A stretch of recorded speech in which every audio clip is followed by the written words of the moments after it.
Second সেমিস্টারের জন্য still I rice কবিতাটা কেন বেছে নিয়েছি অন্যান্য ভিডিওতে তোমাদের সঙ্গে অনেকবার শেয়ার করেছি, ভিডিওগুলো দেখে নিও। এই স্টিল আই রাইস কবিতার উপরে অলরেডি দুটো কোশ্চেন আনসার পর্ব আপলোড হয়ে গেছে, প্লেলিস্টে চেক করে নাও। আজকে থার্ড এপিসোড অর্থাৎ তৃতীয় পর্বের এই এসিকিউ এর উপরে এই ভিডিওটা হতে যাচ্ছে। প্রথম প্রশ্ন, why does the poet repetitively use the phrase I rise? Why does the poet, কেন কবি রিপিটেটিভলি মানে বারংবার ভাবে ইউজ মানে ব্যবহার করা, দ্য ফ্রেজ মানে শব্দগুচ্ছ, আই রাইস এই ফ্রেজটুকু বারবার ব্যবহার করছেন কেন কবিতায়, সেটা আমাদেরকে বলতে হবে। প্রথম পার্টের এইটা হলো প্রশ্ন।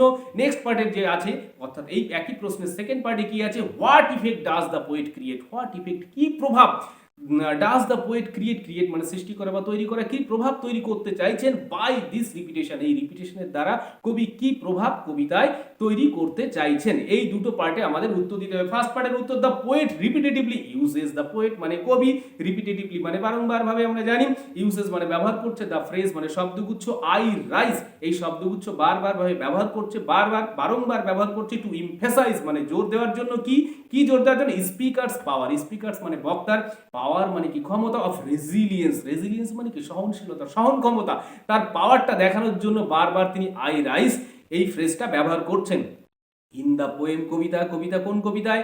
স্টিল আই রাইস কবিতায়। তাহলে ফার্স্ট পার্টের উত্তর হয়ে গেল। সেকেন্ড পার্টের উত্তর দেবো, the poet wants to show how the speaker is determined to come back again and again by the repetitive use of phrase I rise. The poet wants মানে কি চাওয়া, টু শো দেখাতে চায়, হাউ দ্য স্পিকার মানে বক্তা, এই কবিতায় একজন বক্তা ছিলেন, তাই তো? যিনি বক্তা ছিলেন তিনি কি করছেন, how the speaker is determined মানে কি সংকল্পবদ্ধ, কতটা সে সংকল্পবদ্ধ, টু কাম ব্যাক ফিরে আসতে, এগেইন অ্যান্ড এগেইন বারবার, অর্থাৎ যতবারই তিনি অপ্রেসড হবেন বারবার তিনি ফিরে আসবেন, সেটা কেমন ভাবে তিনি ডিটারমাইন্ড সেটা বোঝানোর জন্য বারবার এই ফ্রেজটা ব্যবহার করা হচ্ছে, by the repetitive use of the phrase I rise. বোঝা গেছে? By the use of this অর্থাৎ repetitive use of this phrase, এই রিপিটেটিভলি এই ফ্রেজটা ইউজ করে কবি এটাই বোঝাতে চাইছেন যে স্পিকার কতটা ডিটারমাইন্ড, সে ফিরে আসবেই সেটা বোঝানোর জন্য, অর্থাৎ এই ইফেক্টটা ক্রিয়েট করার জন্যই বারবার তিনি এই ফ্রেজটা ব্যবহার করেছেন। এটা হয়ে গেল। তাহলে নেক্সট কোশ্চেনে যাই। নেক্সট কোশ্চেন আছে, ডেসক্রাইব দ্য অ্যাটিটিউড। ডেসক্রাইব মানে কি বর্ণনা করা, অ্যাটিটিউড মানে মনোভাব বা কেমন অ্যাটিটিউড তো আমরা জানি, অফ দ্য স্পিকারের অ্যাটিটিউডটা বলো ইন দ্য পোয়েম, এই কবিতা কোন কবিতা? স্টিল আই রাইস কবিতায় স্পিকারের যে অ্যাটিটিউডটা সেটা আমাদেরকে ডেসক্রাইব করতে হবে। আমরা ভালোভাবেই জানি, অলরেডি যারা দুটো পার্ট দেখেছো তারা অবশ্যই বুঝতে পারছো কেমন ভাবে হবে এটা। আনসারটা দেখে নিই। The speaker conveys an attitude of bold difference. The speaker convey করছে কেমন করছে, অর্থাৎ কেমন তার অ্যাটিটিউডটা আমাদের সামনে প্রেজেন্ট করছে, অফ বোল্ড ডিফারেন্স। বোল্ড মানে কি সাহসী, আমরা জানি ডিফারেন্স অফ হয়ে যায় অর্থাৎ সাহসী, অগ্রাহ্য করা, অর্থাৎ সাহসীভাবে সমস্ত কিছু অগ্রাহ্য করার ক্ষমতাটা তার আছে। টু হার রেসিস্ট আমরা জানি তিনি মহিলা ছিলেন। রেসিস্ট মানে কি বর্ণবাদীকে রেসিস্ট বলা হয়, অপ্রেসার্স অর্থাৎ বর্ণবাদী যারা উৎপীড়ক বা অত্যাচারী আছে তাদের সামনে সে বোল্ড ডিফারেন্স রাখছে, এই অ্যাটিটিউডটা সে শো করছে অল থ্রু দ্য পোয়েম, সমস্ত কবিতা জুড়ে। সে হয় আনডাউটেডলি মানে সন্দেহাতীতভাবে কি কনফিডেন্ট মানে আত্মবিশ্বাসী, অ্যান্ড ডেয়ারিং মানে দুঃসাহসী, এটা আমরা পাচ্ছি সমস্ত কবিতা জুড়ে, এটা পাবো। নেক্সট লাইনে, she does not hesitate. She does not করে না, হেজিটেট মানে কি ইতস্তত করাকে হেজিটেট করা বলে। টু বি স্যাসি মানে আমরা আগেই পড়েছিলাম স্যাসি। তাহলে স্যাসি হচ্ছে এমন একটা অ্যাটিটিউড যেখানে আই ডোন্ট কেয়ার অ্যাটিটিউডটা সবসময় থাকবে, আমার কিছু এসে যায় না, আমি পরোয়া করি না, সেটা কি স্যাসি বলা হয়। অ্যান্ড হাটি মানে কি উদ্ধত্তপূর্ণকে হাটি বলা হয়। In the face of operations মানে কি অত্যাচারের ফেসে অর্থাৎ মুখোমুখি হয়ে সে সমস্ত সময় তার এই অ্যাটিটিউডটাকে ধরে রাখে, এটাই হচ্ছে এর উত্তর। হয়ে গেল সেকেন্ড কোশ্চেনের আনসার। এবার আমাদের আজকে লাস্ট কোশ্চেন, আমরা মাত্র 3টে এসিকিউ করতে যাচ্ছি, ছোট স্পেলে। হ্যাঁ, তো আজকে এই কোশ্চেনটা হচ্ছে সব থেকে ইম্পর্টেন্ট, এটার দিকে এক্সট্রা ধ্যান দিও। হোয়াট সিমিলিস কাদের বলা হয়? সিমিলিস হচ্ছে সমরূপতাকে সিমিলিস বলা হয়, বোঝা গেছে? সিমিলিস সাধারণত ইউজ হয় কোনো সেন্টেন্সে অ্যাজ আর লাইক দিয়ে, মনে থাকে যেন অ্যাজ আর লাইক। হ্যাঁ, তাহলে what similes does the poet use, তাহলে কি সিমিলিস কবি ব্যবহার করছেন? টু ডেসক্রাইব মানে বর্ণনা করতে, দ্য স্পিকার মানে বক্তার, রেজিলিয়েন্স মানে তার সহনশীলতার ক্ষেত্রে, অর্থাৎ সহনশীলতাকে বর্ণনা করতে গিয়ে কি সিমিলিস কবি ব্যবহার করেছেন কবিতায় হলো। অথবা এই কোশ্চেনটা অন্যভাবে হতে পারে, উইথ হোয়াট ন্যাচারাল মানে প্রাকৃতিক এলিমেন্টস মানে কি জানেন, উপাদান, কোন প্রাকৃতিক উপাদানগুলোর সঙ্গে ডাজ দ্য স্পিকার মানে বক্তা এখানে কম্পেয়ার হার রেজিলিয়েন্স, তার রেজিলিয়েন্সকে অর্থাৎ তার সহনশীলতাকে কম্পেয়ার করছেন।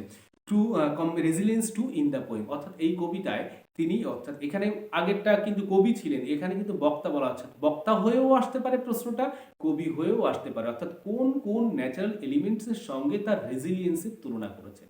এটা গেল সেকেন্ড, অর্থাৎ একই কোশ্চেন, অর্থাৎ সেকেন্ড যে পার্টটা করলাম আমরা, অর্থাৎ অর দিয়ে যেটা করলাম, অর্থাৎ ওই প্রশ্নটা এইভাবে ঘুরিয়েও আসতে পারে।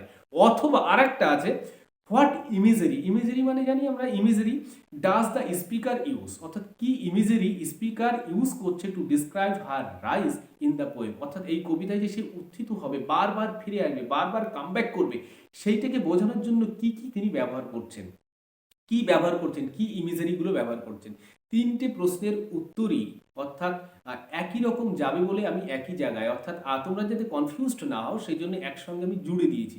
দেখো উত্তরগুলো খেয়াল করলে, অর্থাৎ যেমনভাবে প্রশ্ন আসবে আমরা তেমনভাবেই শব্দগুলো ব্যবহার করবো, শুধু মাঝখানের ওইটুকু একটু চেঞ্জ করে দেবো। দেখো কীরকমভাবে, দ্য পোয়েট ইউজেস সেভারেল, যদি সিমিলিস দিয়ে প্রশ্ন থাকে তাহলে সিমিলিস করবো, তাহলে দ্য পোয়েট ইউজেস, কবি ব্যবহার করে কি, সেভারেল মানে কিছু আমরা জানি, সিমিলিস, যদি সিমিলিস দিয়ে থাকে সিমিলিস লিখবো, অবলিক দেওয়া আছে ন্যাচারাল এলিমেন্টস দিয়ে যদি প্রশ্ন আসে তাহলে ওখানে ন্যাচারাল এলিমেন্টস দিব, তারপরে দেখো আবার অবলিক দেওয়া আছে ইমেজারি, অর্থাৎ তিনটে যেটা জিনিসই আসবে সেই জিনিসটা ওখানে রাখবো আমরা। হলো টু এক্সপ্রেস, এক্সপ্রেস মানে কি, ব্যক্ত করা বা বর্ণনা করাকে এক্সপ্রেস করা বলে, দ্য স্পিকার্স, স্পিকার্স মানে বক্তার রেজিলিয়েন্স, রেজিলিয়েন্সটাকে ব্যক্ত করার জন্য, অথবা ওইখানে ওই যে রেজিলিয়েন্স অথবা রাইজ দেওয়া আছে, তাহলে অবলিক রেজিলিয়েন্স অবলিক রাইজ, যদি রাইজ দিয়ে আসে তাহলে রাইজ লিখবো এখানে, আর রেজিলিয়েন্স দিয়ে আসলে কোশ্চেনটা তো রেজিলিয়েন্স দেবো।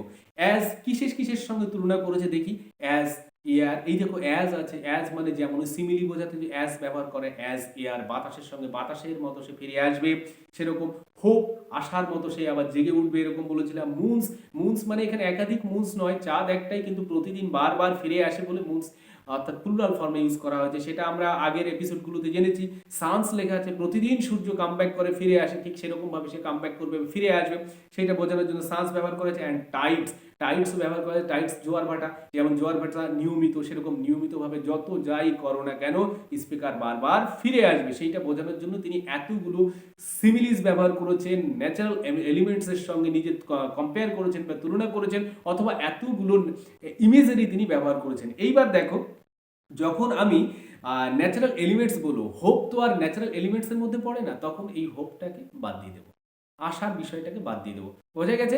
আর বাদ বাকি বুঝতে, আশা করি তোমাদের কোথাও বুঝতে অসুবিধা হয়নি, কোথাও কোনো বুঝতে অসুবিধা হলেও অবশ্যই আমাকে কমেন্ট করো, আমি নেক্সট যে এপিসোড হবে সেখানে ক্লিয়ার করার চেষ্টা করব। আজ এই পর্যন্তই, সকলে ভালো থেকো, খুব তাড়াতাড়ি কথা হচ্ছে পরের পর্বে। হ্যাঁ।